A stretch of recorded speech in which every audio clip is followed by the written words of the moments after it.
All right, so we are back with part two of our fall preview here. So we're going to jump in after just a brief little plug here, and then we will talk about the films that are coming out, slated to come out from September to December. Again, these are ones that are already slated.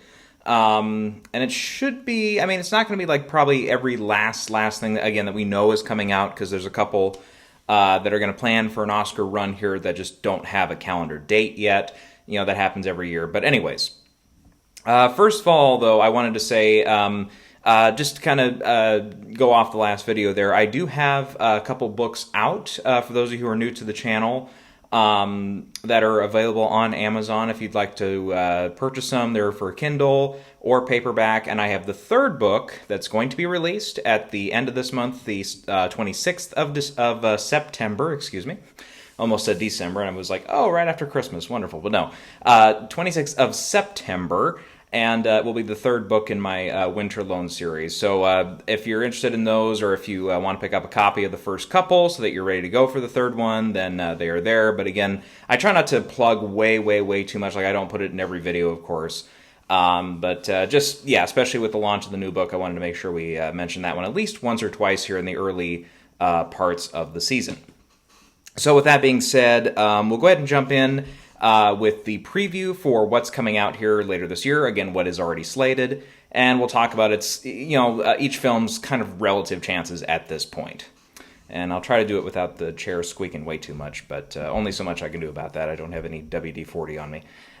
So starting in September, really the week after Labor Day, there's not much there. Like the Oscars have not really gone for any of the Conjuring films, so I don't expect the Conjuring Last Rites to do anything special there. So we look ahead to the next weekend. We have Downton Abbey, the grand finale. I've never been a Downton Abbey guy, so I'm probably not going to see this one. But if anything, this could maybe have a shot at like the production design and the costume design categories. If it ends up being a weaker year for that, then something like this could get in. They'll probably have a better shot at like a couple of the guilds maybe for both of those categories here for this film. But anything besides that, I think, is not really going to be very much. I'm kind of a little interested in the another Stephen King kind of adaptation we're doing this year, in The Long Walk. I don't think it's going to do anything like Oscar-wise, but it's got an interesting cast in it. And I don't know, the trailers have not been too bad, and it's from Francis Lawrence, who's becoming a pretty accomplished director when it comes to kind of young adult type stories, between all the Hunger Games sequels he did and now this. So I don't know, I might see it. I'm not like, definitely going to see it, but I might end up seeing it, and I'm not sure. Again, I don't think it's really going to do much at the Oscars. For the 19th, the third weekend of September, we've got Him, which is a new, being produced by Jordan Peele and Monkey Paw Productions. And with this one, I saw one of the trailers, I think like a while ago, a few months ago, and it looked okay. I mean, personally, like Nope, I thought was a big letdown. I was not a fan of that one. Peele is not directing this one. Again, he's only producing it. But you do have Marlon Wayans in the cast. Julia Fox is another name I recognize here. But the rest of them are going to be, not huge, big stars, and everything. Has to do with like, kind of the kind of madness of trying to be like a good football recruit and stuff. I don't think I'm going to see this one either, but I don't know. I mean, we'll name check it just in case, because you never know with Jordan Peele, but I don't know. Also that weekend we have A Big, Bold, Beautiful Journey with Margot Robbie and Colin Farrell. I did see the preview for this. It was kind of, it was a little difficult to kind of nail down exactly what it's going to be about. Is it a time travel thing? Is it a fantasy world type thing? I wasn't exactly sure. You've got two, very talented leads in there, though. The supporting cast includes Kevin Kline, Lily Rabe, Phoebe Waller-Bridge, excuse me, Billy Magnuson, Sarah Gadon, Jodie Turner-Smith. I think that's everybody I know in it, but. So it's a good ensemble cast and everything, on top of the two leads. But I'm not sure about this one. I'm not sure if it's going to play in more of like the drama categories when we get to like the Golden Globes discussion. If it's more in the musical comedy categories, okay, maybe you could see the two leads kind of vie for some attention there. But I don't know. I'm not exactly sure if that one's gonna do very much, but yeah. Let's see. We do have a release here that same weekend called Waltzing with Brando, which I've started to see more promotion of and stuff.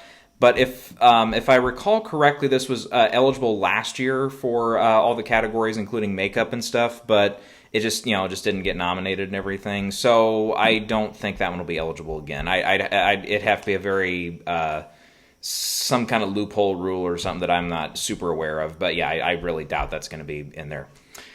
And when we get to the last weekend of September, we do get at least one big hitter this year, and that is One Battle After Another, the new Paul Thomas Anderson flick.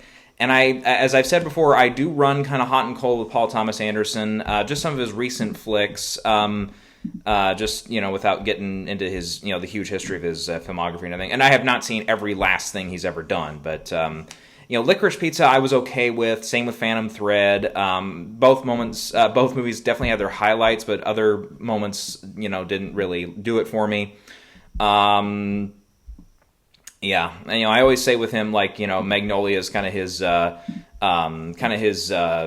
big kind of test film in a way, because I always say, like, the first 2 hours of Magnolia are like the best filmmaking you'll ever see in your life. Like, everything is 100% and firing on all cylinders. Terrifically written, beautifully edited, great music, and even the performances, of course, just phenomenal top to bottom. And then you get to that last hour, and the whole movie almost collapses because of some really just some of the story decisions just that still to this day get me kind of scratching my head. But regardless, for his new film, Leo DiCaprio, of course, is the big star here with Sean Penn, Benicio del Toro, Regina Hall, Tiana Taylor, Elena Heim, who's back from Licorice Pizza. They all have supporting roles. And with this one, I've also heard some conflicting things here. I've heard some... Now, with PTA, his films usually do run long. They're usually not, a tight hour, 45-minute movie. I mean, his one exception is probably, Punch Drunk Love, which was like an hour 40, maybe, or whatever it was, maybe even less than that. And I've heard some conflicting reports here as far as the runtime of the film. I've heard of, most sources say it's going to be close to 2:45, which is...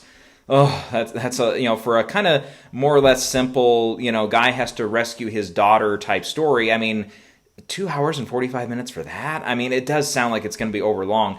And I don't know much of the story. I did look a little bit into this one where they think it's another kind of loose adaptation of a Thomas Pynchon novel, which he did Inherent Vice, which I was also kind of mixed on, and I haven't seen it since it came out. But Molto Penakeku, lines like that, I remember...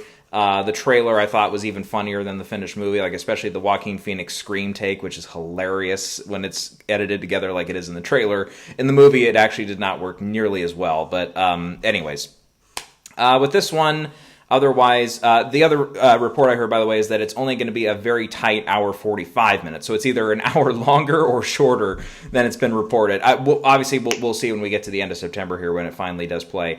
Now, for myself, I think this one is going to be kind of middle of the road as far as like the number of nominations it can get. I don't see it getting into the 10 plus, but it could definitely get in that 4, 5, 6 nomination range. I think PTA is a threat as always to get in for both screenplay and directing.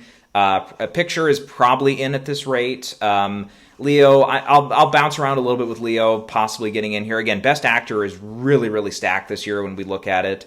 And in the supporting roles, I would say probably from just based off the trailers and stuff, Benicio del Toro seems to have one of the roles that might gravitate more toward a nomination. He is a previous winner, so I could see him probably having one of the better shots. I know some early sites have said look out for Sean Penn there, but I don't know. I mean, the Oscars themselves, they don't love to nominate Sean Penn all the time. I have to remind myself here, because he's got the 2 wins, obviously, but... otherwise, he's only been nominated. He's been nominated 3 other times. Yeah, I forgot about I Am Sam. I was going to say just the 2 other times for Sweet and Lowdown and Deadman Walking. But so he hasn't received any nomination of any kind, even though he's been doing a lot of work in various fields, from the Academy's perspective at least, since 2008 and Milk. So maybe he is long overdue, almost 20 years later, to get another nomination. But we'll see when the movie comes out. But yeah, those, maybe an acting category or 2, director, picture, screenplay. Maybe Johnny Greenwood gets nominated again for score. It could get in for either maybe a cinematography category, even though PTA is nominated there, and that branch can be very insular. So I wouldn't totally, he's a co-cinematographer on it. So I wouldn't really, bet the farm on that particular category. Editing is a possibility. The new casting category is going to be a little bit of a minefield until I forgot right now if it's on the short lists. If it's included on the short list. If it is, then okay, we'll see if it makes the short lists or not. But so I mean, again, it's got the possibility to go up, and get close to that, maybe even, because I said 5, 6, 7. It could get up to 8 or 9 if it really hits well. And it also being out early in that way where it is the end of September when it comes out. I don't know how much that's going to help or hurt it. Sometimes coming out way too early, doesn't really help you. But that's that one. Eleanor the Great's the other one I'll bring up, which is Scarlett Johansson's I believe debut as a director. But yeah, everything I've heard with this is just that June Squibb, who's the lead actress in this, really does have something of a shot to get her second nomination. This one played at Cannes. The reviews were kind of middle of the road, but everyone did say that June Squibb was definitely one of the best parts of the movie. So it's coming from Sony Pictures Classics, which usually has a good track record of getting those single nominations in an acting category, particularly the Best Actor or Best Actress categories. Sometimes they'll do better than expected, but for that one, I would say, probably June Squibb is your best shot there. Let's see, I think that's it for September. So moving on to October. Right away, the first weekend in October, we got a couple interesting ones. The Smashing Machine from Benny Safdie of the Safdie brothers directing this. And you've got Dwayne Johnson, very much under a lot of heavy makeup and prosthetics for some of his look there to play Mark Kerr. I think that's how you pronounce his name. I don't follow the MMA and the wrestling and boxing world extremely well. But yep, he's our lead here. You've got Emily Blunt. After that, it's, again, a lot of, I believe, real-life boxers or semi-professional boxers and other MMA style of personalities in there. But again, Dwayne Johnson and Emily Blunt kind of lead the way here. This one is going to be at various things. Again, we'll get into next time. We'll go down, get into the rundown of who's where as far as the festivals are concerned. And by the time I shoot that, depending on when it is, some of those festivals, again, might already be underway. So we won't... some of it might be just ever so slightly outdated by the time I finally get the video uploaded. But, this one, A24 has this one. And, I mean, I'm looking forward to seeing it. I haven't seen much promotion for it. I decided to skip the trailers and stuff for now. But I'm sure I'll see it in the meantime here when I go to see a movie or two. But, I mean, definitely the acting categories are a possibility. Dwayne Johnson might be a little bit of a step, because that's traditionally not a role that, the Oscars will go for. Even when we saw someone like in Foxcatcher, we saw someone, even though Channing Tatum is not a, ex-wrestler or any kind of thing like that, even he couldn't get in, even though everyone else virtually for the movie got in, acting-wise and stuff. But, that's not to say Dwayne Johnson's impossible to get nominated, but I would probably lean more toward that they might pass him up again, especially if Best Actor is as crowded as we think it is. And Emily Blunt, everything I've heard is she will be considered lead for this. I would probably wait until I actually see the movie before I say, okay, it could be a one or the other type thing, but most everything I've read right now says lead actress for that. It's going to be in the original screenplay category, and everything I'm reading, again, this year is that the original screenplay category will definitely have a lot of competition as well. Sometimes we do get those lopsided years where it's like, okay, like 2017 infamously had you had one of the 5 nominees up for Best Picture in 2017. That was Call Me By Your Name, which won. Everything else, I believe, was not nominated for Best Picture, as I recall. So, so sometimes, yes, we do see that. Otherwise, this one, I mean, look out for like an editing nomination here. I would look out for maybe a nomination for the sound category, all the tight boxing and stuff, and MMA and the back and forth punches and stuff. That could appeal to the sound branch. Then we have also that same weekend, I believe both of them are going to be limited releases.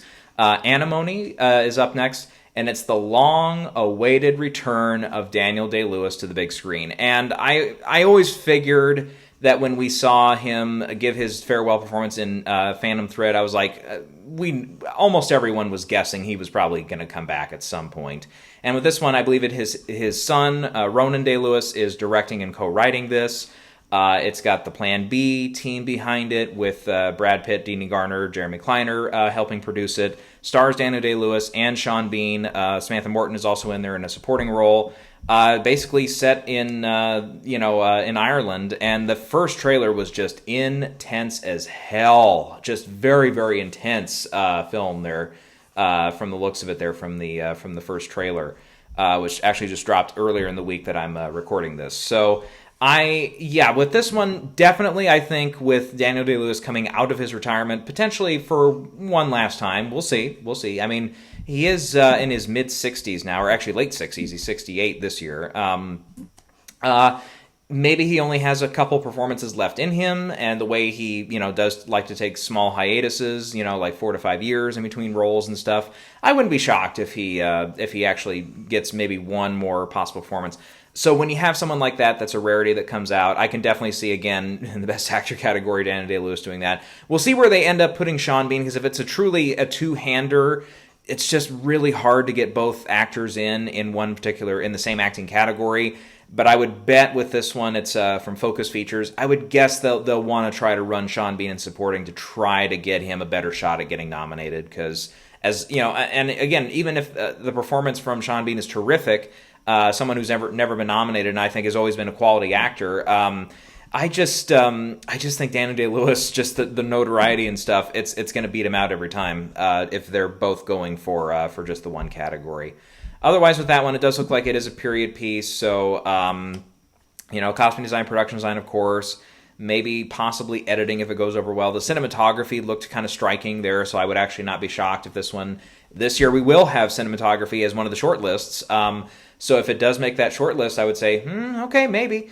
Again, this one is an original screenplay. We'll see if it breaks in for picture. I'm not putting a lot of flowers on Ronan Day-Lewis, and I believe this is his debut as well, as far as I know, to get nominated for directing. But it would have to go over very, very well, I think, for him to break in. Because again, especially this is remember a directing branch that really does not like to nominate, like what was his name from Conclave last year. They even though he had that and the All Quiet on the Western Front remake as well. We'll get to him in a second here. He has one out this year. It's Edward Berger. Yeah, we'll get to him in a minute because he's got one that's going to be on Netflix this year. Let's see. Then we get to the second weekend of October. Tron Ares will come out here. This will probably be one of your, it's one of your big marquee names for the fall, for at least the box office and stuff. We've got Jared Leto in this, Evan Peters, Jodie Turner-Smith, Jeff Bridges, Gillian Anderson. I think that's everyone I know from this one. And the Tron movies have never really been my thing, but this one could break in for its visual effects. Maybe the sound category and stuff like that. But yeah, otherwise I wouldn't expect it to do way too much. Roofman comes out on October the 10th as well, and I did see the preview for this. Decent cast in Channing Tatum, Kirsten Dunst, rather, Ben Mendelsohn, Peter Dinklage, Uzo Aduba, Juno Temple is also in it. Lakeith Stanfield I saw pop up in the trailer as well. Yep, and Tony Revolori. So yeah, we've got, again, a good ensemble here from Derek Cianfrance, who's, always been someone who's kind of on the outside looking in as far as his movies and Oscar stuff. A lot of people say, like Place Beyond the Pines or, didn't he do Drive as well? Or no, I'm thinking that wasn't him. No, he didn't do that. Blue Valentine was him. That's right. Yeah, some of his movies, a couple of them will get a couple nominations here and there, but he's never really been like a heavy Oscar favorite. And this one, it's a quirky enough story with the Toys R Us thing, which they put front and center in the trailer. I'm looking forward to, seeing it when it comes out. Like, I think the trailer sold me on seeing it. It's going to play at TIFF and a couple others, I believe. I don't know. It looks like it's going to be, again, trying more for some comedy moments. Yeah, so I don't know if that's going to be instantly like a big sell for like a Best Picture run or anything, but again, it's original screenplay, not adapted from anything. Again, that category is absolutely stacked. Um, yeah, so I would say for this one, yeah, it might be hit or miss throughout the season, but I wouldn't put a lot of stuff behind this one. Also out that weekend is the new film by Luca Guadagnino in After the Hunt, and this one has a lot of expectations on it, and everything I'm reading says, yeah, they've turned out a good product here. Actually, from the time of this recording, it'll premiere in just a couple days at Venice. Julia Roberts is in this, Andrew Garfield, Ayo Edebiri. I'm still trying to learn how to pronounce her name, but she's also from The Bear. Michael Stuhlbarg is in this, Chloe Sevigny as well. Basically has to do with a kind of a major accusation at a college for, I believe, Andrew Garfield's character, who's either a professor or associate professor there at the particular college. And yeah, Julia Roberts leads it and stuff. And Luca, I haven't loved every last thing he's done, but he certainly has had some great films before. He's gotten a couple here and there in for a couple nominations. This one, I think, is more on track, I think, to be a bigger player. I think this is on the level of something like a Call Me By Your Name, where it probably will get an acting category or two, probably has a good shot at screenplay, a really good shot at getting in for Best Picture. I think it'll be mostly above the line. You got Reznor and Ross doing the score, so that could play in for score. But yeah, I would say again, mostly this is going to be above the line stuff. It could have an outside shot at editing, for example, down below as well. And again, maybe the new casting category, it might break in there. But this one I think has some expectations. Yeah. Let's see. Then we have Kiss of the Spider Woman also coming out, and I believe it'll be in limited release as well here that weekend with Jennifer Lopez starring with Diego Luna. And Bill Condon's directing this, who, of course, Bill Condon has done a lot of things that have gotten some Oscar attention, be it Chicago, Gods and Monsters, Dreamgirls, on and on and on. And yeah, I'm not sure if this is the one that really returns him to form. I know just around the casting and some of the stuff with it, there has been some people that just pushed back on it a little bit and just didn't really care for the casting decisions and stuff. But that being said, I'm intrigued by this one. I haven't seen the original Kiss of the Spider Woman where William Hurt won his Oscar, so I don't really have like a lot of expectation going into this one as far as how it compares to the original. But it'll be an interesting watch, I think, and we'll see what happens with it. It'll play at a couple of sites here and there before it releases on the 10th, but. Yeah, that's kind of a little bit of a wild card right now. Catherine Bigelow also has a new one out that weekend. Presumably, it will be on Netflix shortly after, but it'll be in a limited theatrical run there on the 10th, and that's A House of Dynamite. I believe this is not based off of true events, unlike some of her previous films, or based around true events like Hurt Locker reportedly was. Idris Elba, Rebecca Ferguson, Gabriel Basso, Jared Harris, Tracy Letts, Jason Clarke are in this. Let's see, anyone else? I know Caitlin Dever and Willa Fitzgerald as well, so a few other names in there. And yeah, it sounds like they've got some of the crew back as well from some of Bigelow's bigger hits as well, helping behind the scenes on this one. And yeah, I think this one's more of a contemporary set kind of political thriller. I haven't seen. I'm not sure if there's a trailer out for it yet. If there is, I just haven't caught it. But yeah, with Bigelow, I mean, Detroit had some expectations the year it came out, and it just absolutely went nowhere. Lost a lot of money for was it Lionsgate? I think produced that one. And she has not directed a movie since. So, Annapurna. Yeah, Annapurna really, really struggled financially because of big losses on that movie. Which, yeah, I don't know. I mean, with Catherine, I mean, obviously Hurt Locker was a huge, huge moment for her and everything. And then Zero Dark 30, I thought, was kind of a little bit underappreciated by the Academy. I know there was a big, hoopla with the torture scenes and a lot of negative press around it when the screeners started going out and everything, and when some of the early screenings did happen, there was definitely a controversial thing there. But personally, seeing the movie and stuff, I was like kind of all for it because it was like, it did go in and show that, yeah, we did some shady shit to people that maybe didn't deserve it, in our kind of vengeful moment there. And yeah, and and even though people will probably criticize her to her dying day and stuff for how she handled that and everything, and a couple other things that were kind of mixing around fact with fiction and everything revolving around that movie. I still think she's a talented director, and it'll be good to see her get another effort out there with House of Dynamite. If I Had Legs, I'd Kick You, another A24 release. The big one from this, I think, is just Rose Byrne. Rose Byrne already leads a couple spots right now to be in the probably third or fourth slot for Best Actress. I think it'll be just the title alone. I think I don't know if the Oscar voters are going to take it seriously, even though it's got a good Rotten Tomato score of 93%. Premiered at Sundance, and it's going to play, I think, one other spot before we get to its release. And again, A24 has this one. Also has Conan O'Brien in it. Christian Slater pops up, and I don't think I know anyone else in this cast. But yeah, it's definitely one that I think I don't know how many voters are going to take the title seriously. And when it comes down to it, I mean, I hate to say that it just comes down to the title, but I don't know. I mean, and Rose Byrne is also not a very extremely known commodity amongst Oscar voters. It's not like she has one or two previous nominations that would really, really help her case when you have a movie like this. That again, especially as we've seen in the last few years, if it comes down to your performance is probably the only thing that your movie's going to get nominated for, your case really can struggle hard. And you really have to rely on all the predecessor voting bodies putting you in. So she has to have the Globe, she has to have the SAG, especially SAG would be extremely, extremely helpful for her. And yeah, so with that, I mean, I don't know. I'm just not sure that that one's gonna take off. But you never know. You just never know.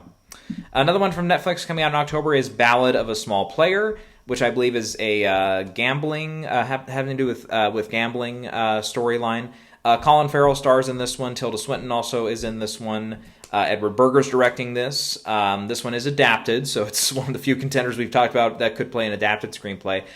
This one, I think has a shot. Edward Berger, his last couple films have gotten in. He himself has not gotten in, famously. I know we were all kind of upset about that with Conclave, even though that wasn't one of my favorites last year. I was still very shocked that he could not make that field of five, especially when it felt like he was already overlooked the time before for All Quiet on the Western Front, a war movie that got everything, I believe, except the editing and the director nominations, two categories that tend to be, very heavy favorites for war films, because those are two of the things that, a lot of prognosticating minds kind of revolve around. Is it well put together, and how's the directing job? It's usually with war films, it's one of the first things we think of. But with this, I mean, it looks like it's going to be a little bit. I mean, it'll be playing in the drama category from the Golden Globes, as we understand it. But it looks like it will be, something that won't be, 100%. It seems like it will have some levity in it, which stuff like his last couple of films really did not have that much levity in it. Another one from Netflix will be Frankenstein. And this one, I just don't know what to do with Frankenstein. It's Guillermo del Toro, who, obviously had his big moment with Shape of Water, and he got Nightmare Alley nominated as well for Best Picture. A little bit of a surprise that year when it got in, because it was only otherwise nominated in some tech categories. And this one, the first trailer, I was like, okay, yeah. Now, the thing is, how many versions of Frankenstein have we seen? We've seen probably 800 versions of Frankenstein. And I think at this rate, this has to be a very definitive, just above and beyond beautifully made version, I think, for this one to really stand a really, really, really good shot at getting picture, director, a couple acting nominations and stuff. Because I think in the tech category, it's still going to do fine. Cinematography, original score, costume design, production design, I feel good about it getting at least some contention in those categories. It might play in the visual effects. It might play in, if we didn't name it already, editing, it might get into. It seems like it'll, Alexander Desplat is doing the score, and even though he's been very, very missed lately at the Oscars compared to his hits, where he was nominated consistently, a film like this, I think, could easily get him back in for another nomination. But we've got Oscar Isaac leading the cast here as Victor. Jacob Elordi as the monster. We've got Mia Goth, Christoph Waltz, Lars Mikkelsen, Charles Dance, and Ralph Ineson, just to name a few, also in the cast as well. And yeah, the trailer, I mean, it looks good. I mean, Guillermo always puts a lot of thought into the visuals of his movies and the storytelling part of it there. I think he always does a great job with that. And this looks like it's no exception here. Yeah, I just, again, how many versions of Frankenstein have we seen? This one, I think, just has to really hit above and beyond, I think, to really get the attention of all the heavy voters there for it to make picture and a few other of those top categories. But again, this one I would definitely say bet on it in the tech categories big time. Blue Moon, I'll mention this one. This is Richard Linklater is directing this one.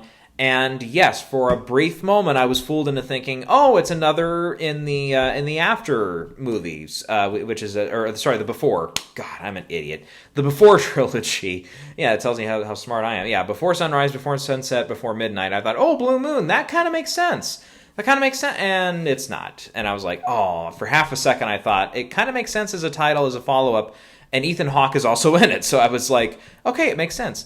Margaret Qualley is also in this. Bobby Cannavale, Andrew Scott also make appearances here. Now, Linklater also has another film out this year. I believe it will play and everything, and that's Nouvelle Vague or something like that. Nouvelle Vague, I think. I'm trying to remember my French pronunciations here. It will come out later in October as well, but also from Netflix. And they picked this one up from Cannes, had a great amount of attention there because of its breathless storytelling and everything, as in the film Breathless, yeah. Which is, of course, almost every college, film college will make you sit down and watch Breathless, including my college made us sit down and watch it. And yeah, it's important, with the Art Nouveau kind of style and all that of film, the French New Wave and all that. And it's definitely a film I think over the years that people they appreciate, but you only see like the biggest of film snobs listed as their favorite of all time. And yeah, it's almost all French actors. Zoe Deutsch plays Jean Seberg, which is of course a tradition that goes back to the original film where Jean was kind of the big American actor or actress in that case that did that. But this one, I looked up more into Blue Moon. It is a Hammerstein, Sondheim and Hammerstein type story. And Richard Rodgers also is in there. And that's who Andrew Scott plays, by the way. And so for this one, I don't know. I think right now more of the buzz is just on the other one, the Nouveau one. So I would say with that one, it maybe if it plays in the comedy musical categories at the Globes, it might have a better shot there. Let's see. So that's it for that weekend. Then we've got later in October, we've got Springsteen, Deliver Me From Nowhere. This one, I am intrigued for this one. Scott Kubrick comes back to direct. He always gets a great cast for his movies, and he's got no exception this time with Jeremy Allen White, of course, playing Bruce Springsteen. Jeremy Strong is also in there. Paul Walter Hauser. We've got Stephen Graham, Odessa Young, Gabby Hoffman, Mark Maron, David Krumholtz. I think that's mostly everyone that I know, at least. And this one, again, we talked about it a little bit last video. I think this one has a shot to be maybe even a bigger commercial hit that could definitely help it when it comes to the Oscars. Because I think, Best Actor for Jeremy Allen White, it does sound like he is doing his own singing. A couple sources I've looked up say, yes, he is doing his own singing as Springsteen. Again, I always will say that will help you more than it will hurt you as far as getting a nomination. When you're playing biographical stars. Now, of course, we've seen some that do almost all or 98% lip syncing, like certain actors who played Freddie Mercury. And yep, as it turned out for oh my God, why am I blanking on his name right now? I'm seeing his face right now, but anyways, yeah, it helped him win the Oscar there. But anyways, that is gonna fucking bug me. How the fuck could I have forgotten his name? Yeah. Oh, shit. Hold on. It's Rami Malek. Yeah, it's almost as soon as I almost had it loaded here, I was like, it's Rami Malek, you idiot. But yeah. Anyways, but yeah, Jeremy Allen White, I think definitely for Best Actor, he's got a good shot here. Jeremy Strong broke in, got his first nomination last year. I wouldn't be shocked if he gets maybe another nomination here for this as well. Early buzz says that he does have a good role here. I know, Scott Cooper's famously one. He just keeps missing director, even though some of his movies get various other categories, especially, again, acting categories. But yeah, Best Picture, I think, is within range for this one. A good box office receipts will definitely help that. I don't know otherwise, because it will be a little bit period with, set in the 90s, or is it 90s or late 80s? Oh no, it's mid 80s. Okay. The Nebraska album, which I know a little, I'm not like a big Springsteen connoisseur by any means, but the Nebraska album is based off of, and has some songs dedicated or kind of loosely based off of the late 50s, oh geez, how do I describe it? It was it's just because the area I grew up, it was the Charles Starkweather legend is kind of infamous. Because he went on a killing spree, I guess is the best way to put it. Him and Carol, I'm blanking on her last name right now, but Fugate, there you go, Carol Fugate. It was basically, it's the movie, if you ever saw Badlands by Terrence Malick, a very, very early film by Terrence Malick, it was a loose adaptation of the true events there, except they made it a little bit more like a Bonnie and Clyde style, where you're supposed to root for the killers, more or less.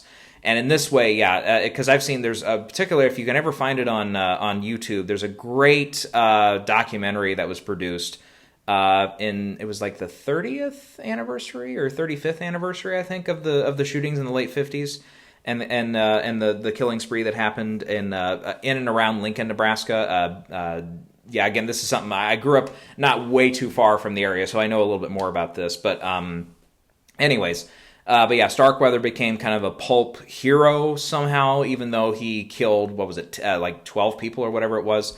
Carol Fugate, also a very, very controversial figure, because there was mixed reports of whether she was actually involved in the killings or if she was just a bystander. And those answers we may never actually know, even though she's passed lie detector tests and everything that says that she was not privy to the killings and a known accomplice in the killings. I don't know. You can get out of lie detectors for sure. That's been proven. But anyways, but yeah, look up if you can find it. It was, I think it was called. What was the name of it? Even was it Charles and Carol or something? Look it up. It was produced again. It's produced in the late '80s. It's a little. It was produced locally by I think it was a crew from Omaha. News crew. Went out and shot it and everything around the Lincoln area and around other surrounding sites and stuff. They even went out to Wyoming, where some of the real events happened as well. And that story alone, the Charles Starkweather stuff, they've done other TV adaptation. I think Tim Roth played him in a TV adaptation as well. But that whole story is primed, especially in today's world of serial killers being, big and big murder, 48-hour investigation stuff. All that stuff is just big, big, big stuff with true crime and everything. The true crime boom in the last decade plus has just, I'm surprised we haven't gotten a big screen adaptation of that, but because that is just primed for some great storytelling. But anyways, Springsteen, I forget, was he actually born in Nebraska? Or he had something to do with Nebraska, because he had, no, he was born on the East Coast. I was like, I forgot where it was.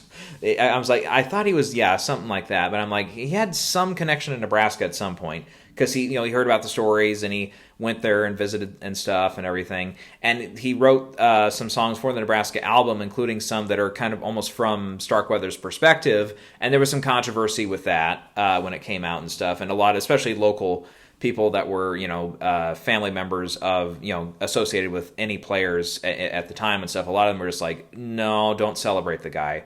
It's like, no, what he did was totally wrong and everything. And yeah, so it's an interesting time period to explore. Looks like, and it's arguably right as Springsteen was coming into his bigger heights of fame and fortune in the music industry, of course.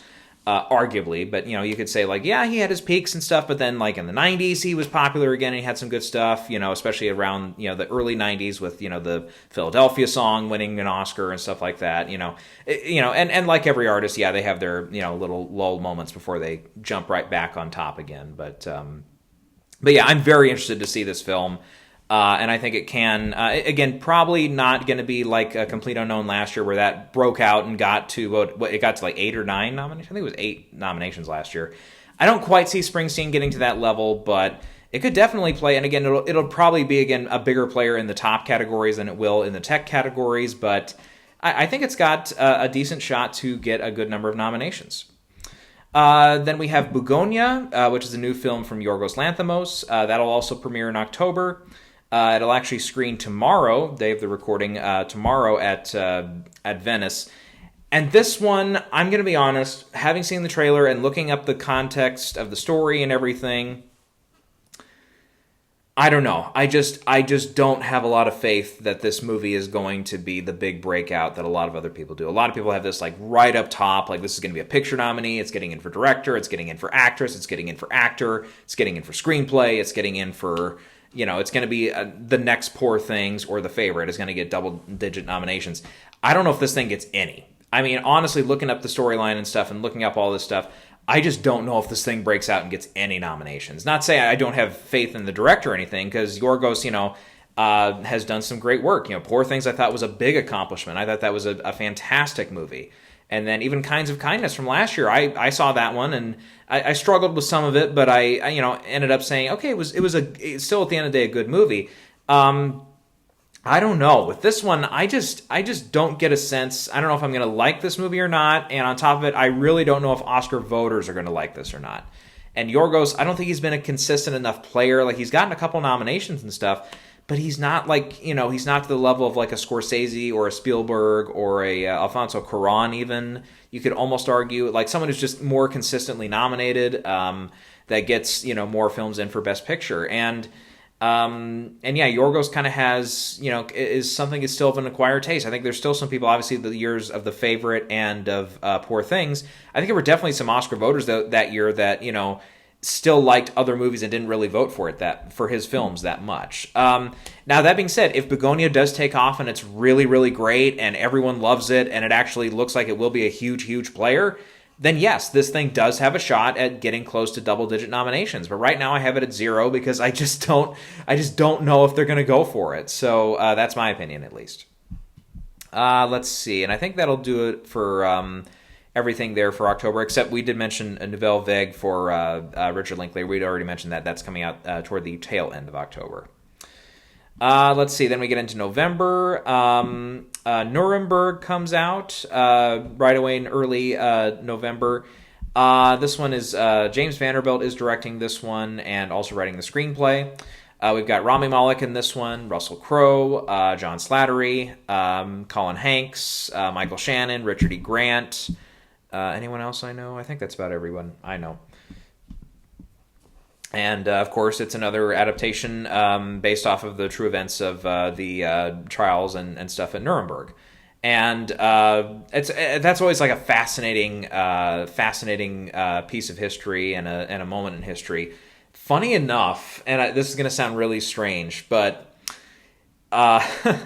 just a random thought that I had some time ago, and I actually kind of started fleshing out. I'm like, dude, that could actually be awesome. What if there was ever, because we all know that Star Wars is a bit of a minefield right now, right? As far as like the fandom, because you have all these people that are like, oh, I don't know what Star Wars should do or what it is right now, blah, blah, blah. What if Star Wars did a Judgment at Nuremberg type of moment with, after the Emperor's destroyed and after the second Death Star blows up, what if they actually brought in like the high-ranking admirals and everyone from the Empire that were surviving or were at the Outer Rim or whatever, and you brought them in and brought them on trial? That would be awesome. That would be, I mean, I don't know if it'd be a big action-packed movie. It would probably be more like a series in the spirit of something like Andor, which was a little less action-heavy and more drama and thriller-heavy. God, I think that would work, but I don't know, just my 2 cents. Anyways, but yeah, for this one, I don't think there's a ton of buzz on it right now, though. It'll play at TIFF. We'll see if it gets a little bit of a splash there. Sony Pictures Classic is also handling this one. I don't know. We'll see. We'll see if it does anything. But right now, I don't have a lot of faith in that one. Let's see here. I think that's it for the first weekend of November. After that, another Stephen King adaptation in The Running Man. Glenn Powell's in this one, as well as Josh Brolin, Coleman Domingo. Lee Pace is also in this one. Michael Cera, William H. Macy. Looks like he's going to show up for a smaller role. I think Sean Hayes is also in that one. The trailers look intriguing. I was never one that sat down and actually fully watched the Schwarzenegger version from the 80s, even though I probably would, because what a movie, right? It looks like, when you get... again, why am I blanking on this? Richard Dawson. When you get Richard Dawson in a movie, that's usually a big deal. But anyways, as far as Oscar stuff, I don't know. I don't think that one will get much, but I just wanted to mention it because it'll be a movie coming out there. Let's see. Then we get to what could probably be one of the bigger contenders this year, and certainly one of the ones that Netflix is going to really want to pour a lot of their support into. It's the Noah Baumbach, his new feature in Jay Kelly.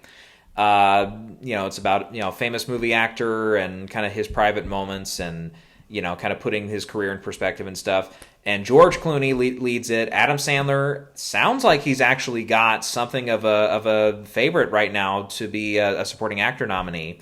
You got Laura Dern, Billy Crudup, Riley Keough, Stacy Keach, Jim Broadbent, Patrick Wilson, Eve Hewson, Greta Gerwig, the spouse of Noah Baumbach, of course, shows up.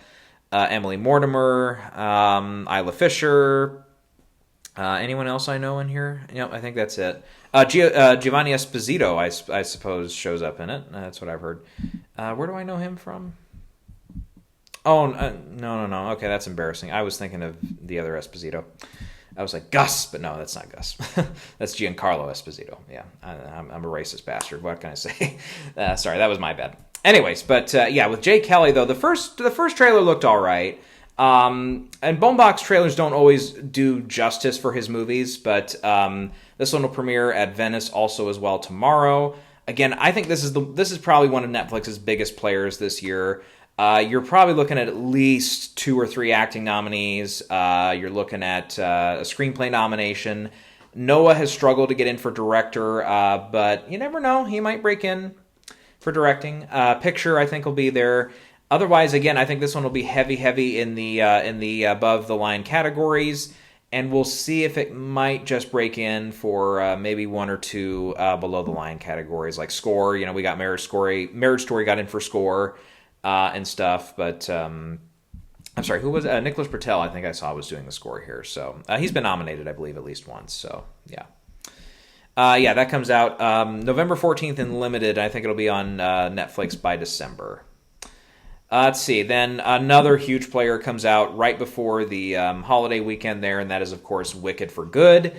And yeah, I still think from last year, my favorite movie of last year was Wicked. I'm a little surprising, right? But with this one, I think Wicked Part 2 or Wicked for Good.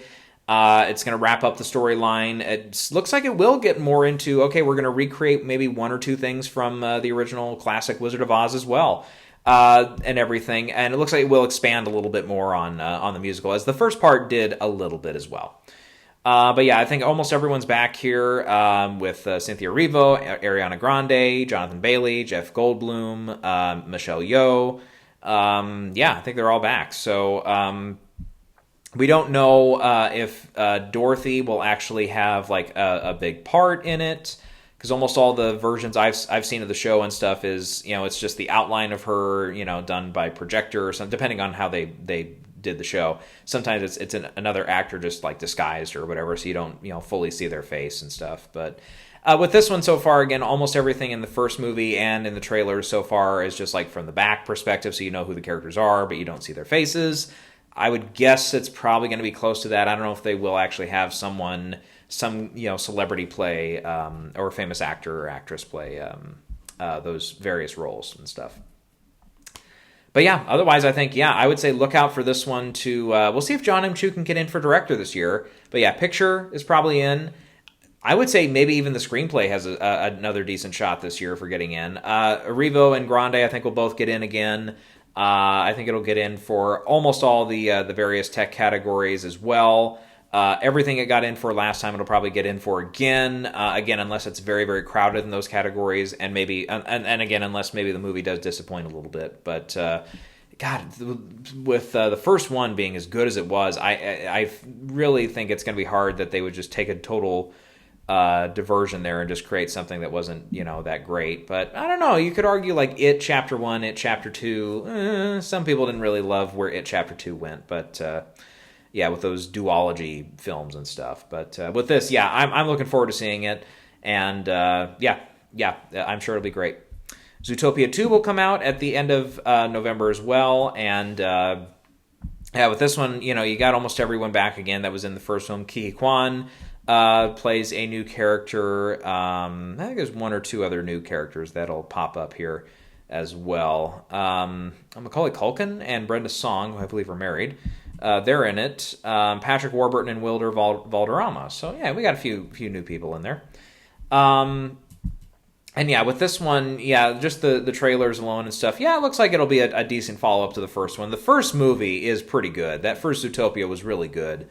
Yeah, and Disney sequels, they can struggle, but depending on how the animated feature race turns out this year, maybe Zootopia 2 will have a shot at getting in. It might have a better shot than other years. And one of the last releases from November, we just saw the first trailer drop again a day or two ago at the time of this recording, and that's Hamnet, which is the long-awaited follow-up from Chloe Zhao, who has not done anything since Nomadland. And yeah, that first trailer looks like it's going to be just a hell of a ride. I think it's more of a romantic kind of drama film, but it looks like it's really well done. I would say it's probably in for screenplay, probably in for picture. Chloe might make another run at director. Jessie Buckley and Paul Mescal, I think, are really high on my lists right now for Best Actress and Best Actor, respectively. Also in the movie are Joe Alwyn, Emily Watson, and I think that's everyone I know. But yeah. And it looks like it's a hell of a story too, and it looks like there's a lot of people that I know are still a little upset at like Shakespeare in Love and the fallout of that. So anything related to Shakespeare and the Oscars, they're going to be like, get the pitchforks ready. But I think this looks really, really, really good. It's got a shot, I think, at some of the tech categories as well, especially your production design and costume design. It's actually being produced also by Sam Mendes and Steven Spielberg, so there's some real power behind this one. And yeah, I do think this one from Focus. This will probably be Focus Features. They're probably big. Hitter this year. Okay, getting into December, we have Ella McKay coming out in mid-December. The trailer for this was a little rocky, and it's too bad because James L. Brooks, I think, still is. It's been a while since he's had like a big winner and stuff, but.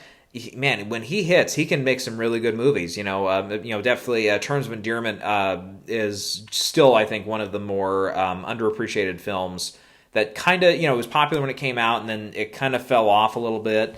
God, more people need to watch that movie. That movie is so amazingly good. And yeah, Brooks is writing, adapting the novel that was based on and stuff. Just so good, and the acting is so good in that. So I'd love to see him kind of return to form here and have a really, really good movie here in Ella McKay. But that trailer it was a little cringy in some spots. I cannot tell a lie.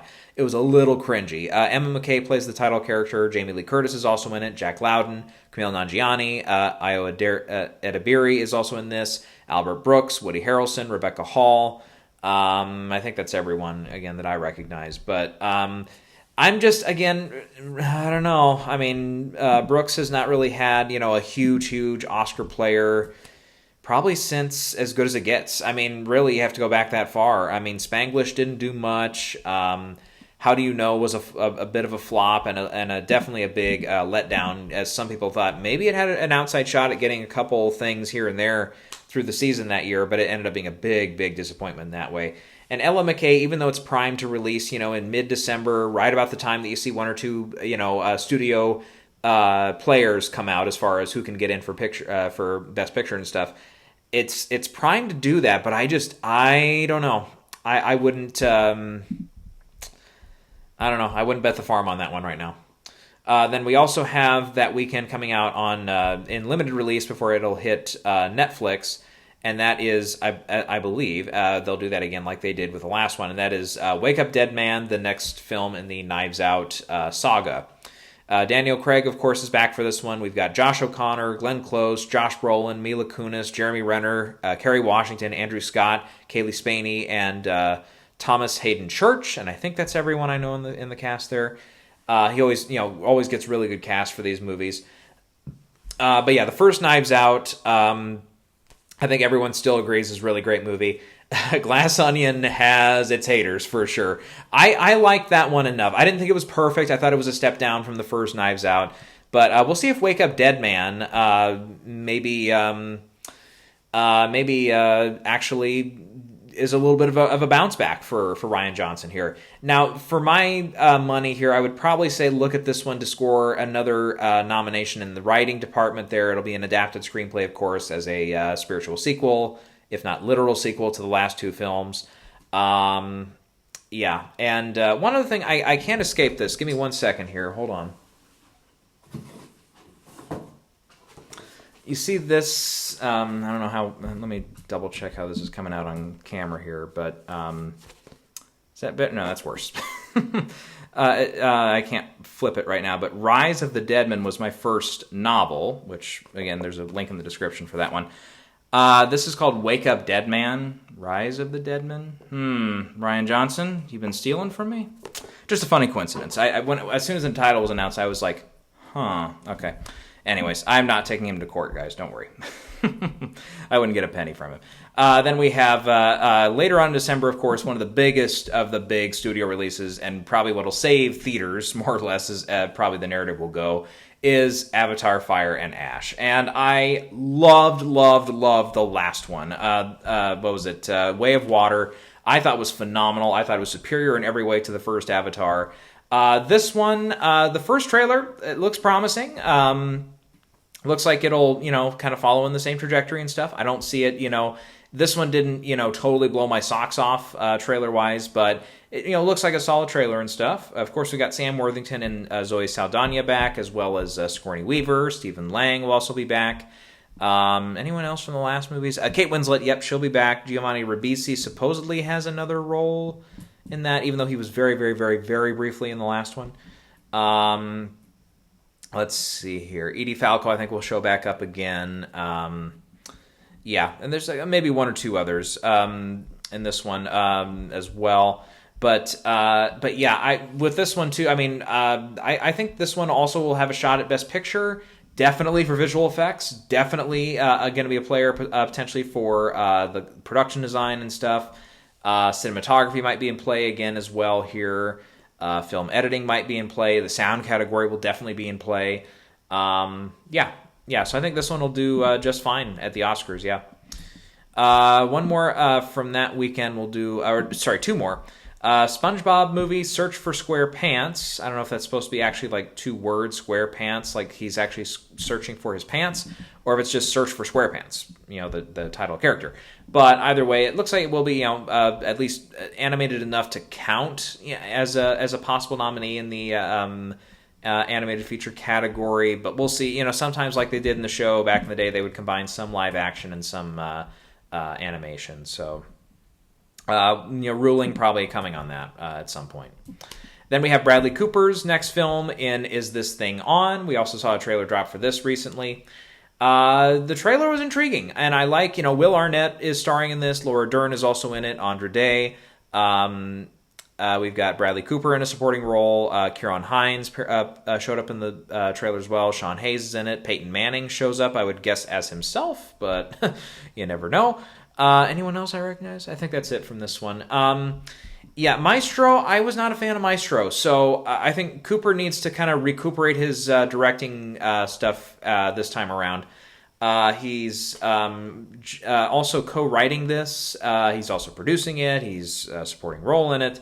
And all that. It's Searchlight has this one. They also have Springsteen. They have a couple other ones, so they'll pump some money into this, but right now, I think just based off of, Maestro, I think when it went 0 for 8, that showed that it's like, okay, yeah, we like to nominate it, and then more voters got around to it, like, oh, so it didn't even win for makeup that year and stuff. So I remember, Poor Things won for makeup, and I I was on that train, and I was nervous about it though, because I was like, that's traditionally a spot where something like Maestro would really, really thrive, and it just it just didn't quite get it. But anyways, yeah, with this one, it looks like it'll be obviously playing off of, stand-up comedy and a little bit into the world of that, which we've seen like Funny People years ago try to do something like that, and it didn't quite, didn't hit the heights that maybe someone like an Apatow thought like, oh, maybe this will actually be an awards player, and it obviously was not. So, yeah.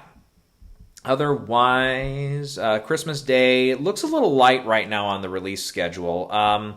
We've got Song Sung Blue. I don't know if this one will actually play for many awards or not, but Hugh Jackman and Kate Hudson lead the cast. Comes out Christmas Day and everything. Don't know much about this one right now. Anaconda, a remake of sorts of the 90s creature feature movies with Jack Black and Paul Rudd, comes out as well. That'll probably, again, be more of a commercial play. And probably the last one I'll bring up here is Marty Supreme. Timothée Chalamet's back in this one. The other Safdie brother, Josh, is directing and co-writing and producing this one. Gwyneth Paltrow's also in it. We've got Fran Drescher is in it. And, yeah, I mean, not everyone else is a big, commodity as of yet that's featured in the cast there. And with this one, yeah, it's based off of Marty Mauser, the famous ping pong player. And yeah, the trailer for this looks intriguing. I mean, Timothée looks like he's delivering in this as well. And, continuing to show that he can be a pretty diverse actor as far as his appearance and stuff, and playing different types of roles. A24 is this one. It's one of their most expensive movies to date, with a reported $70 million production budget. Actually, yeah, one report says that it is their most expensive film, even though Civil War, I guess, was up there. That one supposedly was budgeted around $50 million, but I've heard some conflicting reports on that one. They said that one might have cost a little bit more than 50. But yeah, this one also sounds like it was shot on 35 millimeter, which is kind of interesting. And so yeah, that might be, if enough of the nerds, so to speak, in the cinematographer's branch really dig that, then maybe that will be a player for that category. Timothée, again, best actor is crowded, so he'll play for a spot. He might get in, he might not. It might be a player for Best Picture. I don't necessarily see it like it being a big director nomination. A screenplay, it looks like it will be an original screenplay, so that's going to be tough for that one to break in as well, because again, that category is very crowded. Yeah. So I think this one it'll be kind of spotty for its chances, but it could, like other films, it's kind of a wild card. It could get a couple nominations, and maybe it just ends up being more of a commercial play and doesn't really have much support at the end of the day. So, okay. Again, I think that's all we have. That's all the stuff that's officially slated for now. There's one or two others that we definitely will get into next video, where we get into stuff that's just not slated yet. But, yeah, because that always happens. There's always one or two that premiere at the festivals, get picked up, and just grab a slot right away on the calendar, and then it's like, oh, yep, that's going to happen this year. And and you have some like Life of Chuck, which got picked up late last year by Neon, and they thought about it, they had a date or two, and then they push it to 2025. So yeah, we see that happen as well. But I think that's all I got for now. So we will be back here. Next video, we'll go into the Fall Film Festival previews. And I'll also give my first predictions of the year in the top 8 categories. We're going to leave out... the other one I was considering talking about was maybe the casting category, because it's brand new. But we just don't quite know enough about that one yet, to where I'm going to confidently predict 5 films. So we'll save that for another time. But we'll do the top 8 categories as well next time. Some very early picks.